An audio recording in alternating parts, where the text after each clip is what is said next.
Today, I'm going to be talking about 5 hobbies that you need to create or strengthen in order to change your life. When you look at your life, there's really not a whole lot of things you need to do to change it. And before I talk about this, is one thing I want to say. There's nothing wrong with your life as it is. If you're going into it trying to fix something, or you think that something is wrong in your life, you're like, oh my gosh, I'm going into self-development. I want to find out these hobbies so that I can fix all of the BS in my life. There's nothing wrong. The only thing that's wrong is that we think that there's something wrong. Everything in life, whether it's good, whether it's bad, struggle, challenge, all of it is good for you in some sort of way. All of it is beneficial. Let's put it this way. Instead of good or bad, it is beneficial for the expansive human being that you are. It is something that is brought to you, the challenge, the opportunity, whatever it is, to make you more of an expansive being, to expand into a greater version of you. Now, with that being said, there's nothing wrong with you. And so I want to go into this episode not saying like, hey, develop these 5 hobbies because you're completely screwed up. That's not what I want to say. I want to say develop these 5 hobbies so that you can expand into a greater version of yourself. Okay, so we're going to go through these 5 hobbies, and I want you to figure out through each of them. If you have pen and paper, you can pull it out and you can start jotting down what are these 5 hobbies that you want to create, and just throw some ideas down as I'm speaking about it, okay? The first hobby that you need to create in order to change your life, you need one hobby to make you money. One hobby to make you money. What is something that would be a fun way to make money? Now, you have to realize there's many ways, like there's crazy ways to make. There's millions of ways to make millions of dollars. Most people just think, oh, I have to go work for somebody else. Yeah, you can if you want, but you can also make money other ways as well. Now, people who listen to my podcast, and I always get messages, they're like, Rob, I have an entire family. I have bills I have to pay. I have a mortgage. I have car insurance, all of this stuff. I get it. But can you decide, if you don't want to be at that job anymore, that you will create some sort of transition plan to do what it is that you want to do in the next few years if you don't want to be doing that anymore? Or can you find a job, if you do want to have a job and you do want to work for someone else, can you have a job that feels fun, that feels like a hobby? So when I say you need to develop a hobby that makes you money, I'll give you a couple examples off the top of my head. What I do feels like a hobby. Like I love what I do. If I got paid nothing to do what I do, which for years, this podcast, I got paid nothing to put this podcast on. I just did it. Hundreds and hundreds and hundreds of episodes because it just felt right. But it also pushed me to grow myself more, to learn more about humans and about myself so that I could therefore teach it as well. I love doing this. I love learning about humans. I love reading about neurology and psychology and early childhood development and trauma and how we become the people that we are, because then it's like a big puzzle that we're putting together.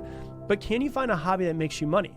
Another example that I can think of that's quite simple is, let's say that you love making jewelry, right?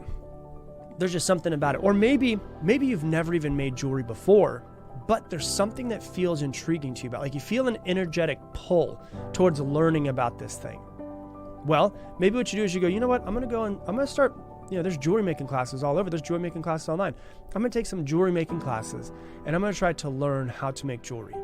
And you start making it, and you're not doing it first off because you want to make money. You're doing it because it's fun. You're doing it because it feels exciting to you to do this. And so you make some jewelry and then go, you know what? Maybe I'll start an Etsy store. You start selling some jewelry. Maybe I'll go to a farmer's market. Like the thing that I love about farmer's markets, we go to one every single Sunday, is everybody there has basically figured out a way to make money off of a hobby, right? So there's a bunch of different jewelry ladies that are there and they make all this different jewelry and all ladies go buy jewelry from them. There's a lady there that bakes the most amazing stuff with very low sugar and no gluten and no preservatives and all that stuff. And she just loves this stuff, so she's obsessed with it. She created a business around it. It's awesome.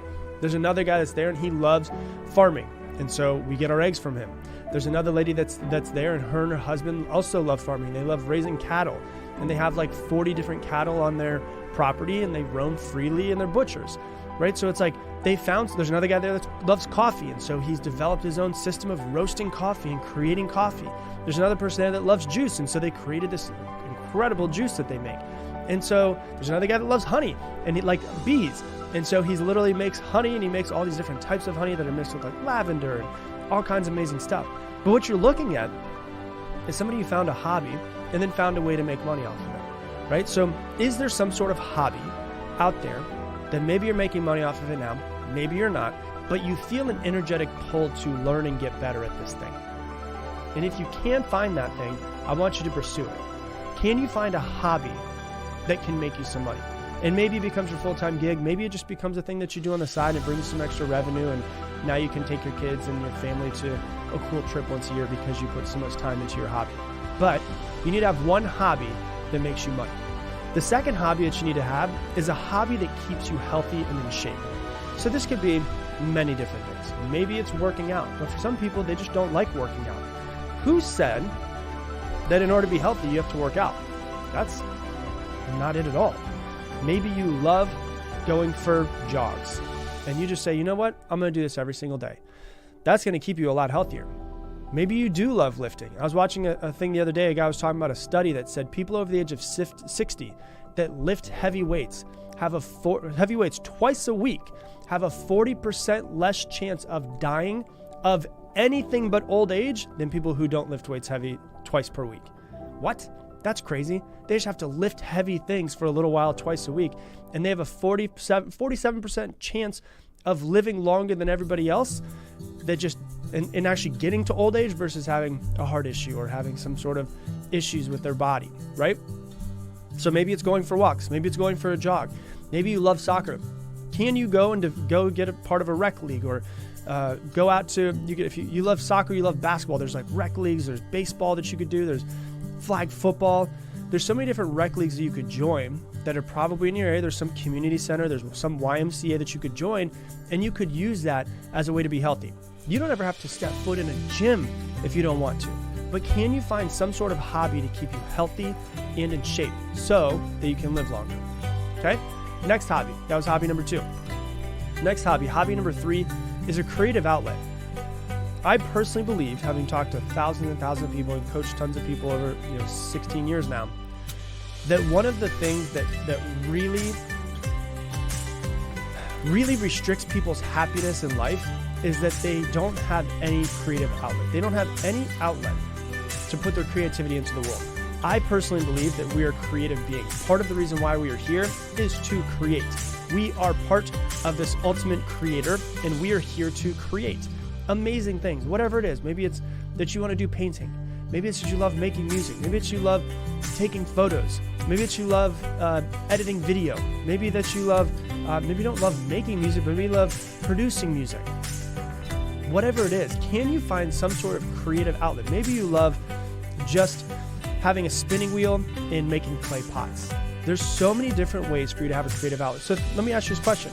If you don't have that creative outlet, is there something top of mind for you that you feel an energetic pull to learning more about, or developing your skills in, or trying to be more creative in? Maybe you love woodworking and you're like, screw it, I'm just gonna make some cool shit with wood. I'm just gonna build some furniture around the house. Maybe I'll just build some furniture and throw it up online, which takes number 1 as well, which is a hobby to make you money. And maybe you just say, you know what, let me see if I can figure out a way to create some cool stuff. I personally believe that every single human is creative. So if someone's like, oh, I'm not really that creative, I don't think that you're not creative. I just think that you haven't found the thing that brings out that creativity. Maybe you love writing and you don't realize it. Maybe you love sketching and you don't realize it. Maybe you love painting and you don't realize it. There's so many different creative outlets that you could have, and you just need to figure out which one it is for you. Because if you're keeping in your creativity and you're holding all that creativity in, it's like needing to cry and not letting it out. It's like restricting the energy inside of you when the energy should be put out into the world. So there's creative energy that's blocked, it's dammed up because you haven't figured out that thing that makes you creative. So the third one is you need to have some sort of creative outlet. Okay? Next one, you need to have a hobby. So number 4 is you need to have a hobby to build your knowledge and improve your intelligence. To build your knowledge and improve your intelligence. For some people, this might be reading. For some people, it might be that you want to go back and take some night classes. That's one of the cool things about college. One of the few things, in my opinion, I think is cool about college, is you can go back and take night classes for pretty much anything that you want to learn. There's also Skillshare. Skillshare, you can go online and learn pretty much almost anything that you want to. There's YouTube. There's so many different ways to build and improve your intelligence and your knowledge as a person.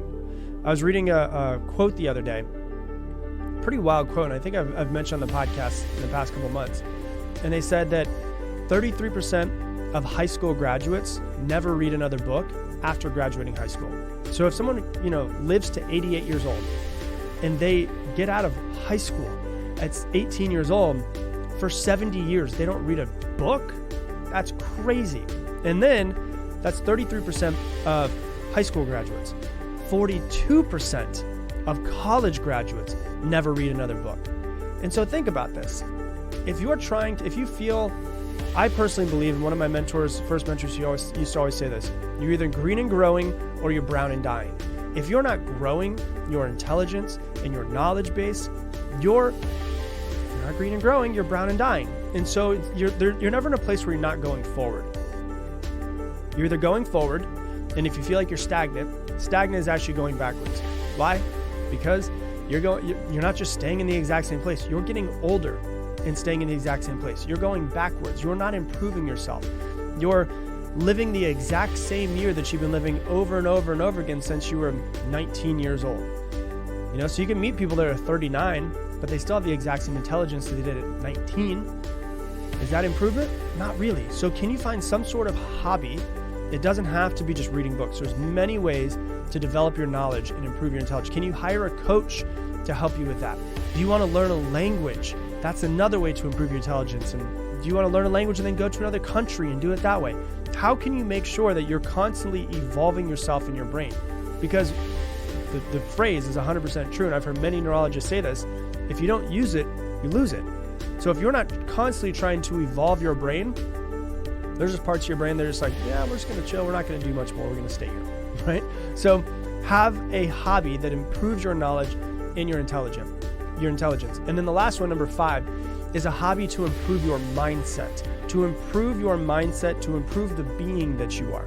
So when I say mindset, I don't mean the same thing as intelligence or knowledge. When I say mindset, I mean improvement of the actual human that you are, the childhood trauma that you might have incurred, the things that you haven't overcome, the relationship issues that you need to improve at, the issues with your parents that happened when you were younger and you still haven't talked to them about it. What do you need to do to improve your mindset? Do you need to hire a coach? Do you need to read more books? Do you need to go to a men's group? Do you need to go to a women's group? If you happen to feel like maybe, I drink a little bit too much alcohol, maybe you need to go to an Alcoholics Anonymous to help you with it. Can you find some sort of way to improve your mindset so that you are constantly evolving as a human? You're constantly getting better. Because if you think about this for a second. And some people are going to say, well, what about relationships? I think that most of your relationships improve when you do all of these things, because you as a human improve. And so when you look at relationships, that's very external, right? Majority of these things happen to do with you as a person improving and finding ways to improve.